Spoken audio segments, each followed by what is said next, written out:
నా పేరు ఇమాం బాషా. మాది ముదివర్తి గ్రామం, విడవలూరు మండలం. మేము మా సొంత స్థలంలో ముదివర్తి గ్రామంలో ఇళ్లు కట్టుకుంటున్నాము.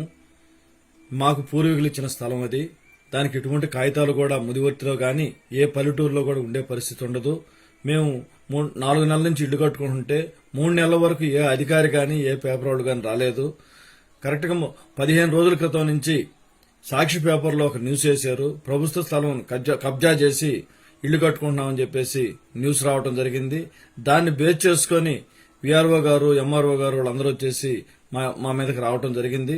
అదేవిధంగా స్థానిక వైసీపీ నాయకుల ప్రోద్బలంతో ఈరోజు మా యొక్క ఇళ్లుని కూల్చేయాలని చెప్పేసి ఉద్దేశంతో వాళ్ళ అధికారులందరూ కూడా బెదిరించడం జరిగింది. విఆర్ఓ గారు అయితే ఈ రోజు వచ్చి దుర్భాషలాడి నానా రకాల యాగి చేసిపోయినాడు. అదేవిధంగా మాకు అవకాశం ఇస్తే అరగంటలో మీ ఇళ్లు కూల్చేస్తామని చేసి మమ్మల్ని హెరాస్మెంట్ చేస్తా ఉన్నారు.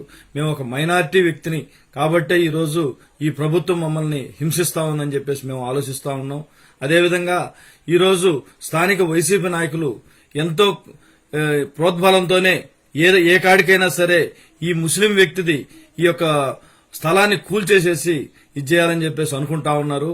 ఈ స్థలం గాని నిజంగా గాని కూల్చేస్తే, మేము కష్టపడి కట్టుకున్న ఈ యొక్క ఇంటిని కూల్చేస్తే మా కుటుంబం మొత్తం కూడా బజార్న పడే పరిస్థితి. అదేవిధంగా మాకు ఆల్రెడీ ఈ రోజు సాక్షి పేపర్లో ఒక వరుస కథనాలు వారం రోజులు రాసేసరికి మా పరువు అంతా కూడా ఈ రోజు పోయే పరిస్థితి ఉంది. అదేవిధంగా ఈ రోజు నిజంగా గాని ఇదే గాని జరిగితే, మా ఇళ్లు గాని కూల్చేసే పరిస్థితి గాని అయితే మేమందరం కూడా కుటుంబ సభ్యులు అందరం కూడా ఆత్మహత్య చేసుకోవడం తప్ప వేరే గత్యంతరం లేదు. ఆల్రెడీ పొరుగు పోయింది. ఆ పరిస్థితి కూడా రాకుండా ఉండాలని మేము కోరుకుంటా ఉన్నాం. ఒకవేళ గాని ఈ ప్రభుత్వం ఇదే దుశ్చర్యలకు పాల్పడి ఈ యొక్క వైసీపీ నాయకులు ఇంకా ఇచ్చేసి గాని చేస్తే, మా ఇళ్లు గాని కూల్చేస్తే మేము ఖచ్చితంగా ఆత్మహత్య తప్ప వేరే గత్యంతరం లేదు.